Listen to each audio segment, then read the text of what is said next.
Taste the Daily. 2026ஆம் ஆண்டு பொங்கல் பண்டிகைக்கு கூடுதல் சிறப்பு ரயில்களை இயக்க தெற்கு ரயில்வே திட்டமிட்டிருப்பதாக தெற்கு ரயில்வேயின் பயனாளர் ஆலோசனை குழு உறுப்பினர் ஜாஃபர் அலி தெரிவித்திருக்கிறார்.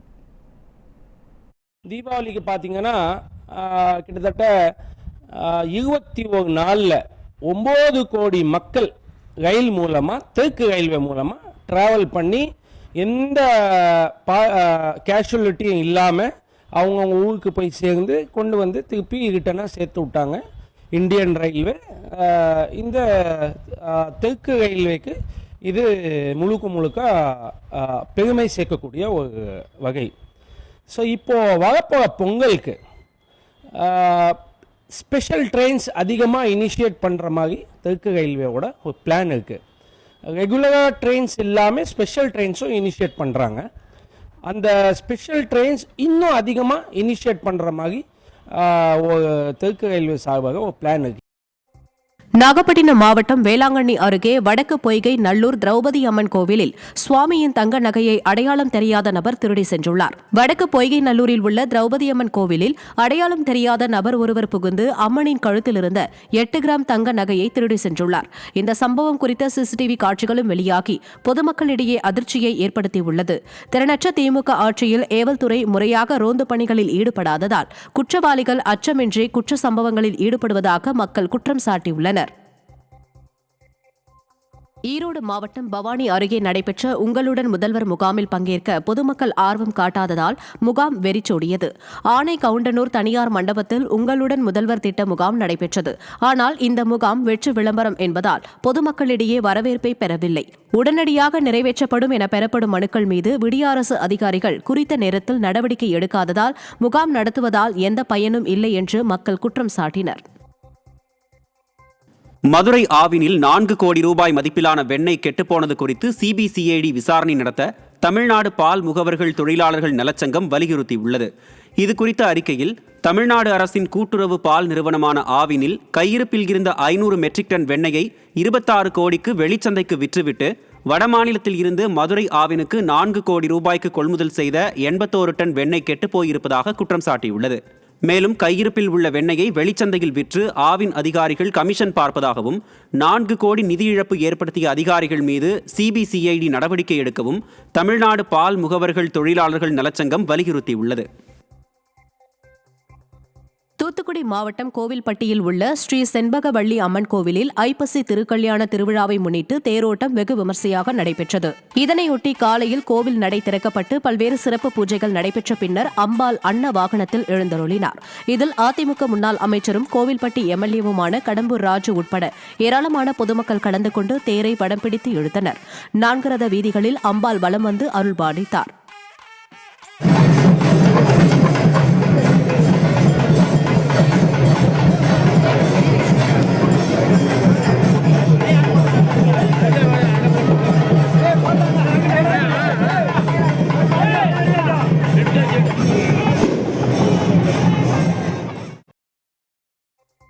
வேலூர் மாவட்டம் கேவிக்குப்பம் அருகே உள்ள ராமநாதபுரம் கிராமத்தில் கோவில் கட்டப்பட்ட இடத்தை தனிநபர் கோருவதை எதிர்த்து திரளான மக்கள் சாலை மறியலில் ஈடுபட்டனர். பொது இடத்தில் செல்வ விநாயகர் கோவில் கட்டப்பட்டதாகவும் இந்த இடத்திற்கு தனிநபர் உரிமை கோரி வழக்கு தொடர்ந்துள்ளதாகவும் தெரிய வருகிறது. இதனை கண்டித்து ஆதார் உள்ளிட்ட ஆவணங்களை வட்டாட்சியர் அலுவலகத்தில் மக்கள் ஒப்படைக்க முயன்றபோது அதிகாரிகள் அவற்றை பெற மறுத்துள்ளனர். இதனால் ஆத்திரமடைந்த மக்கள் சாலை மறியலில் ஈடுபட்டனர். ஸ்டாலின் ஆட்சியில் கோவில் கட்டும் இடத்தை கூட அதிகாரிகளின் ஆதரவுடன் தனிநபர்கள் ஆக்கிரமிக்க முயல்வதாக பொதுமக்கள் குற்றம் சாட்டியுள்ளனர். கடலூர் மாவட்டம் ஸ்ரீ முஷ்ணம் அருகே 100 நாள் வேலையின் போது கதண்டு கடித்து சிறுவன் உள்ளிட்ட 8 பேர் காயமடைந்தனர். மாமங்கலம் ஊராட்சியில் 100 நாள் வேலை திட்ட பணி செய்யும் தொழிலாளர்களை வேலை தொடர்பாக புகைப்படம் எடுத்துள்ளனர். அப்போது அங்கிருந்த மரம் ஒன்றில் இருந்து வெளிப்பட்ட கதண்டுகள் கடித்ததில் புகைப்படம் எடுப்பதை வேடிக்கை பார்க்க வந்த சிறுவன் உள்ளிட்ட 8 பேர் காயமடைந்தனர். பாதிக்கப்பட்டவர்களுக்கு உரிய சிகிச்சை அளித்து அவர்களுக்கு பணி பாதுகாப்பு வழங்க வேண்டும் என விடிய அரசின் ஊராட்சி நிர்வாகத்தை மக்கள் வலியுறுத்தினர். கடலூர் மாவட்டம் விருத்தாச்சலம் அருகே அரசு வீடு கட்டும் திட்டத்தின் கீழ் வீடு கட்டி தருவதாக கூறி மோசடியில் ஈடுபட்டோரை கைது செய்ய வலியுறுத்தி திமுகவின் கூட்டணி கட்சியான கம்யூனிஸ்ட் கட்சியினர் மற்றும் பழங்குடியின மக்கள் நல சங்கத்தினர் ஆர்ப்பாட்டத்தில் ஈடுபட்டனர். ஊத்தங்கால் கிராமத்தில் வசித்து வரும் பழங்குடி மக்களான அம்சவள்ளி, ராஜலட்சுமி, வேளாங்கண்ணி, ஆனந்தி ஆகியோரிடம் அரசு திட்டத்தின் கீழ் வீடு கட்டித் தருவதாக தெரிவித்து பணத்தை பெற்றுக்கொண்டு ராஜா என்பவர் மோசடி செய்ததாக கூறப்படுகிறது. இதனை கண்டித்து ஊராட்சி ஒன்றிய அலுவலகத்தை முற்றுகையிடும் முயற்சி நடைபெற்றதால் பரபரப்பு ஏற்பட்டது. ஸ்டாலின் ஆட்சியில் நடைபெறும் மோசடிகளை கண்டு கூட்டணியில் உள்ள கம்யூனிஸ்ட் கட்சியினரே போராட்டத்தில் இறங்கும் அவல நிலை ஏற்பட்டுள்ளது. வேலூர் மாவட்டம் குடியாத்தம் பகுதியில் ஆன்லைன் மூலம் 8ஆம் வகுப்பு மாணவனை ஏமாற்றி சுமார் 45,000 ரூபாய் பணம் பறித்த சம்பவம் அதிர்ச்சியை ஏற்படுத்தியுள்ளது. குடியாத்தம் பகுதியைச் சேர்ந்த 8ஆம் வகுப்பு மாணவனுக்கு வெளிநாட்டில் இருந்து பரிசு பொருள் கிடைத்துள்ளது எனவும் அதற்கு பணம் கட்ட வேண்டும் என கூறி செல்போன் மூலம் அடையாளம் தெரியாத எண்ணில் இருந்து செய்தி வந்துள்ளது. இதை நம்பி அந்த மாணவனும் 45,000 ரூபாய் பணம் செலுத்திய நிலையில் அவர் ஏமாற்றப்பட்டது தெரிய வந்தது. திறனற்ற திமுக அரசு ஆன்லைன் மோசடிகள் குறித்து மக்களிடம் போதிய விழிப்புணர்வை ஏற்படுத்த என மக்கள் குற்றம் சாட்டியுள்ளனர்.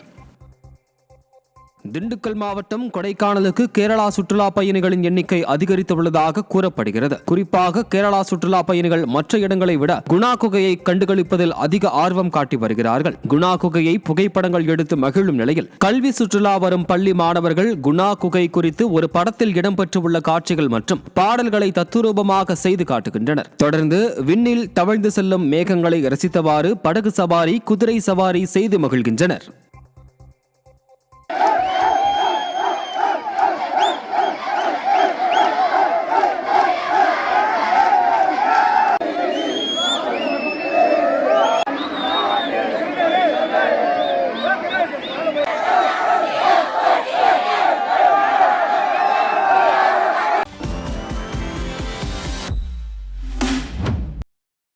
மதுரை மாவட்டம் சோழவந்தான் அருகே வாக்காளர் சிறப்பு தீவிர திருத்தம் குறித்த விழிப்புணர்வு கூட்டத்திற்கு சென்ற அதிகாரிகள் போட்டோவிற்கு போஸ் கொடுத்துவிட்டு சென்றதால் மக்கள் அதிருப்தி அடைந்தனர். மேலக்கால் ஊராட்சியில் எஸ்ஐஆர் பற்றிய விழிப்புணர்வு கூட்டம் நடைபெற்றது. இதற்காக 100 நாள் வேலை பணியாளர்கள் காத்திருந்த நிலையில் கூட்டத்திற்கு வந்த அதிகாரிகள் போட்டோவிற்கு போஸ் கொடுத்துவிட்டு பெயர் அளவிற்கு வாக்குச்சாவடி நிலைய அதிகாரிகளிடம் விசாரித்துவிட்டு சென்றனர். திமுக அரசு அதிகாரிகள் இதுபோன்ற விழிப்புணர்வு நிகழ்ச்சிகளை விளம்பர போட்டோ ஷூட்டாக மாற்றியது மக்கள் மத்தியில் அதிருப்தியை ஏற்படுத்தியுள்ளது.